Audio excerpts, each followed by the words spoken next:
Hello everyone, welcome back to the official channel of IMU International. The IELTS listening test, you'll hear 4 recordings, and you have to answer 40 questions. Remember, you only hear the audio once. Let's get started. 1. First, you have some time to look at questions 1 to 6.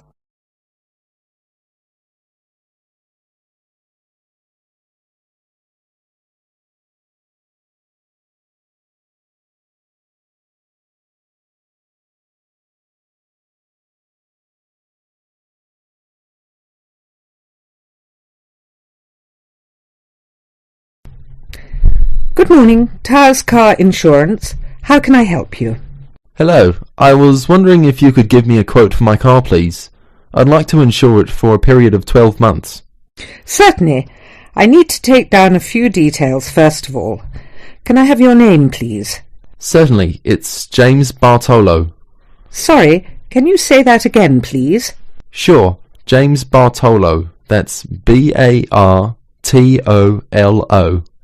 OK, thanks. And your date of birth? It's the 1st of the 8th, 1973.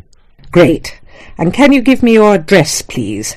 Sure, it's 146 Eastern Road, Chester. Fabulous. Now, is the insurance for just yourself? No, actually my wife drives the car too. Her name is Alice Jackson and her date of birth is the 23rd of the 4th, 1968. That's OK. I just need to write yes or no, and the make and model of the car you wish to insure. It's a 1998 Ford Laser. OK. And do you have any idea of the value of the car? Yes, it's around £4,000. I only bought it about a week ago. Before you hear the rest of the conversation, you have some time to look at questions 7 to 10.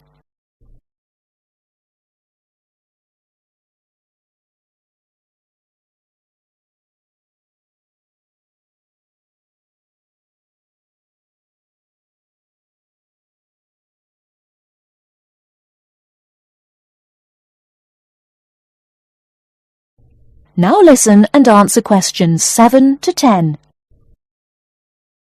OK. And do either you or your wife have any previous convictions or disqualifications? I'm sorry we have to ask this question, but of course it affects the price of the insurance cover. Not a problem. No, actually we both have clean driving licenses. Nothing so far, touch wood. Good. So I can write none for that question. Now, who were you previously insured with? With Aitken Insurance. I'm sorry, could you spell that? Yes, it's Aitken.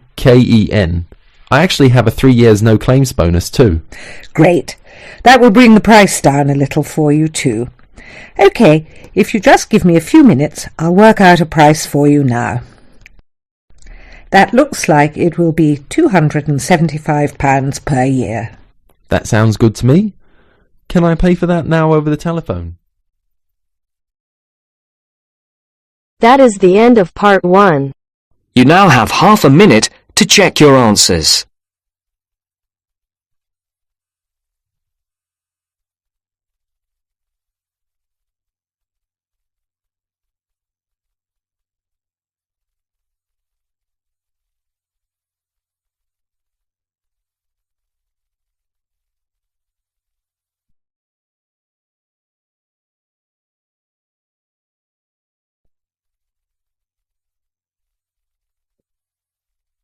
Now turns to part 2. Part 2. You'll hear a radio program on the process of making beer. First, look at questions 11 to 14.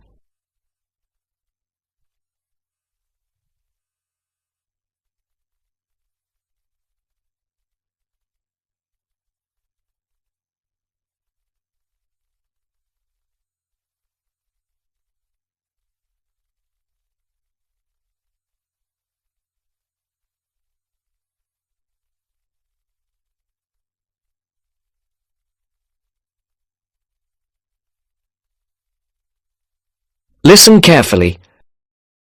Hello and welcome to Gourmet Evening, and this week we're looking at the world's popular beverage, a great favourite today, beer. And in the studio to tell us all about it is Clark Maxwell. Beer is one of my personal favourite beverages, and I've got a number of facts, tips and trivia about beer to share with you. So, who invented beer and when? What is beer made of? Actually, historians are not entirely sure when beer was invented, but they guess that beer was created accidentally by early nomadic tribes roughly 10,000 years ago. The four primary ingredients are malt, hops, yeast and water. Malt, which gives the beer a sweet taste, is made from barley soaked in water until its husks open and sprout. The sprouts are then dried and crushed. The small flowers of the hops vine are added partly because they taste bitter, helping balance the sweetness of the malt. Hops prevent the growth of bacteria that can spoil beer. Yeast is responsible for fermentation, which creates the alcohol and carbonation. Beer makers sometimes use additives or substitutes for malt or hops. Substitutes such as corn or rice can make a beer lighter or cheaper to produce. Before the broadcast continues, look at questions 15 to 20.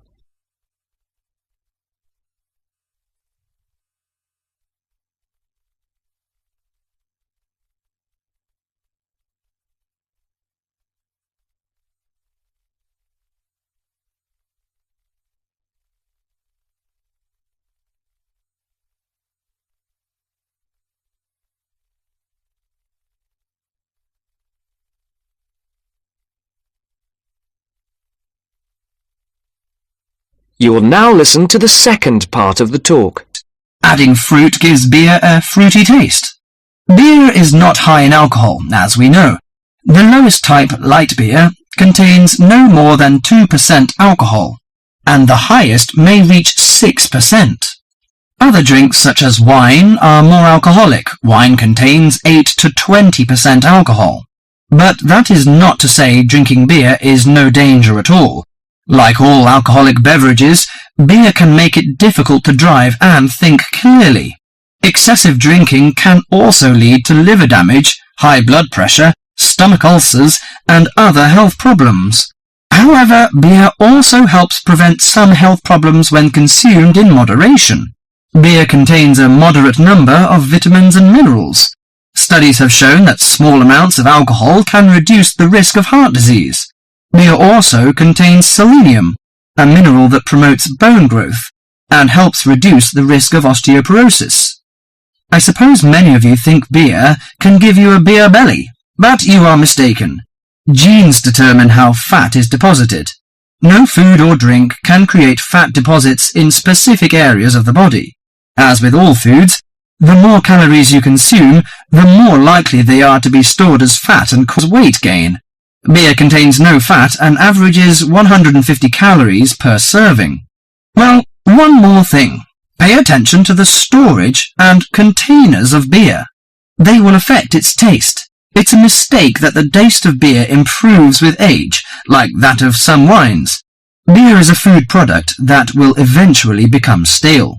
It should be stored in a cool, dark location before consumption, and the color of a bottle can influence the flavor.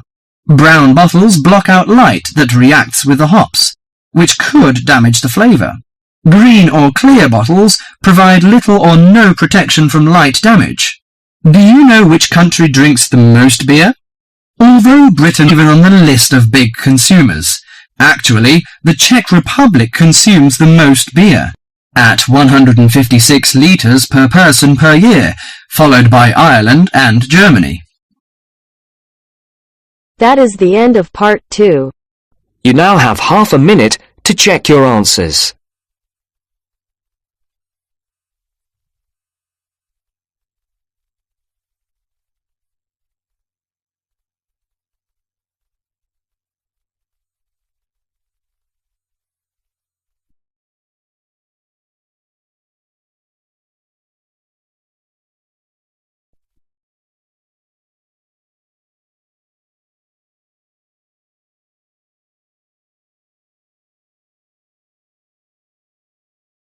Now turns to part 3. Part 3. You are going to hear the rest of the talk about family history. First, you have some time to look at questions 21 to 25.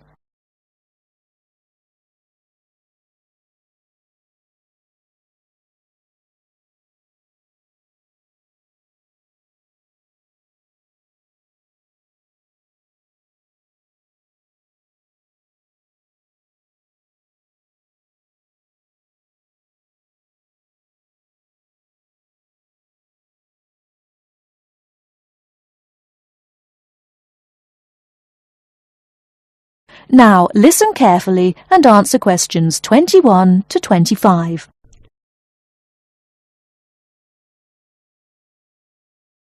So, that's a few ideas about getting information, but what about methods of recording it? Of course, you can just write down what family members say, but it's even better if you can use a tape, so that you can record them as they're talking. Then you don't have to worry too much about making mistakes. You'll always be able to listen to it again. But whatever method you do use to record information, remember that it's very important to make a note of exactly how you got it. So, if you are using tape, always start the recording by saying the date and the place, as well as the name of the person you're interviewing. So, apart from people's memories, where else can you find information? Well, there are all sorts of documents, and they can be extremely useful. People keep lots of kinds of documents in the home, like photos or letters or diaries or birth certificates. And some people keep things from newspapers, like obituaries. Obituaries are announcements of a person's death, and they usually contain a lot of detail about that individual, like address, occupation, date of death, as well as the names and ages of the widow or widower and the dead person's children. So, be creative. Look around your home or the home of your relatives for any items that might contain clues, such as these about your family history. Okay? Before you hear the rest of the talk, you have some time to look at questions 26 to 30.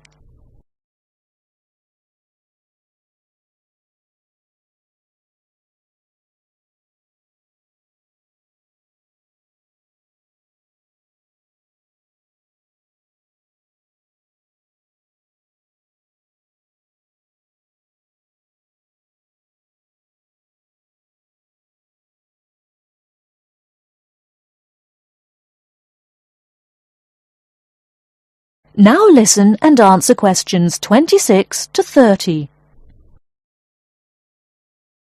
Now, you'll find that you'll collect a lot of information, so you'll need to record it in an organized way. I'd recommend that you use an ancestor chart, like this one here. Can you all see? Ancestor charts act like maps. They link 4 or 5 generations in a family tree, so they're very convenient, and they don't cost anything. You can get as many as you like. You just download them free from the internet. Then you fill them out as you go along, and for each individual you record all the key information next to their full name. It's very convenient. Now, at this point, I'd just like to give you a couple of tips about filling in the ancestor sheet. First of all, I'd advise you to use pencil, at least until you have definite evidence for the information you're recording. Secondly, as well as recording official names, I mean given names, it's worth writing any nicknames down. You know, these are the short names that people call you when they know you very well. And you can show them by using quotation marks. That's ancestor charts then. They really do save a lot of work. Now, before I show you how to go about confirming the information you collected... That is the end of part 3. You now have half a minute to check your answers.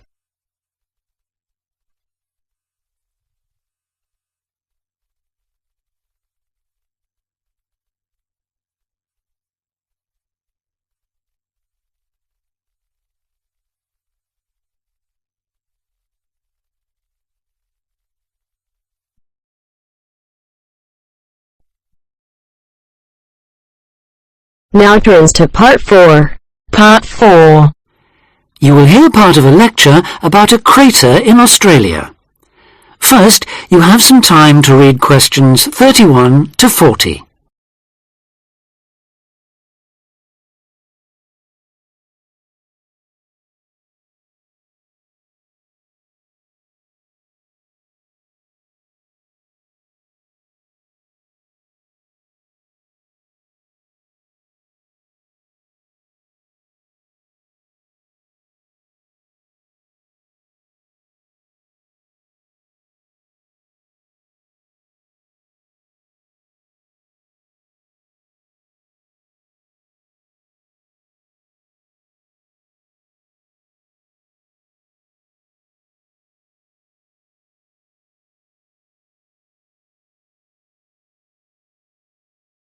Now listen carefully and answer questions 31 to 40.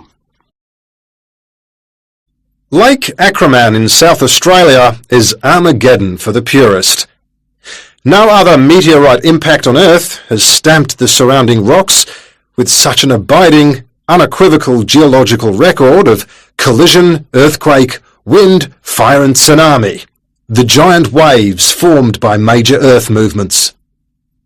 The story it tells is elemental, without dying dinosaurs or even Bruce Willis to complicate its simple message of destruction.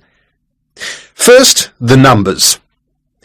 About 590 million years ago, a rocky meteorite more than 4 kilometres across and travelling at around 90,000 kilometres an hour slammed into an area of red volcanic rock about 430 kilometres northwest of Adelaide.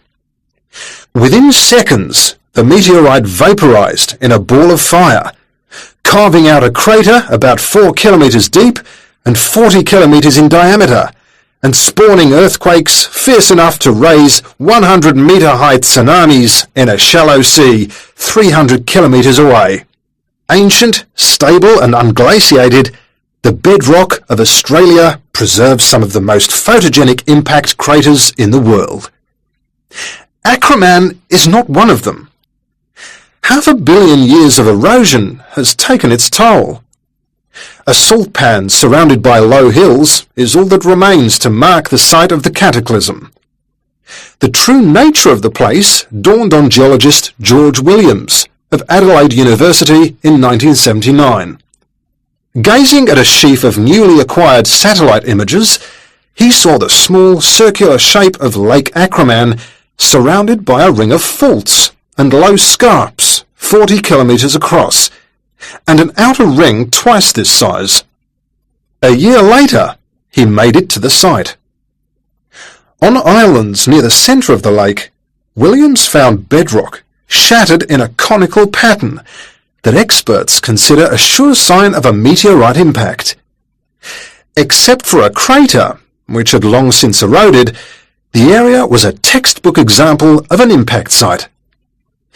In 1985, further intriguing evidence turned up. Vic Gostin, another Adelaide geologist, had been studying a thin band of fragmented red volcanic rock in 600-million-year-old shale in the Flinders Ranges, more than 300 kilometres east of Acraman. To his bewilderment, the volcanic chunks turned out to be 1 billion years older than the shale. Where had they come from? Comparing samples, Gostin and Williams found that their rocks were identical. The red rock in the Flinders Ranges had been blasted there from Acraman. Later, the same material turned up at sites 500 kilometres from Acraman.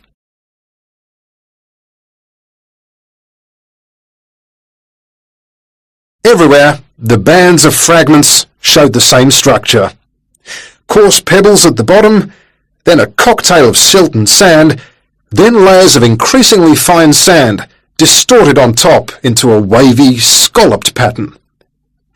These layers also show, step by step, how the meteorite transformed the floor of an ancient sea, hundreds of kilometres away, according to Malcolm Wallace of Melbourne University. First came the earthquake. Travelling at about 3 kilometres a second, Shock waves arrived offshore within a minute or two of the collision, stirring up the water with clouds of silt as the seabed shook. Then shattered rock from the explosion arrived by air. Pebbles and boulders crashed into the water, reaching a depth of about 200 metres within a minute. One day they would become the lower band of the Flinders Rock. Sand took up to an hour to come to rest, finally bedding down with the silt that was also now settling on the sea floor as the effects of the earthquake died away. This mixture would eventually form the next layer. About an hour after the meteorite's impact, huge waves rolled in, leaving the ripples on the surface that later hardened into rock. Clear as mud is not an oxymoron. In Acraman, the arid, timeless Australian outback has preserved the closest thing the earth can boast to a perfect pockmark, the pinnacle of imperfection. That is the end of part 4. You now have half a minute to check your answers. That concludes today's IELTS listening mock test. How did you perform? Compare your answers with the key provided to see your estimated band score. If you're ready to take your preparation to the next level, join us at IMU International. From intensive IELTS workshops to free student visa consultancy, we provide the expert guidance you need to succeed in 2026. Visit our centers in Navsari or Billamora to start your journey today. Don't forget to like this video and subscribe for more professional training from IMU International. Good luck with your studies, and we'll see you in the next session.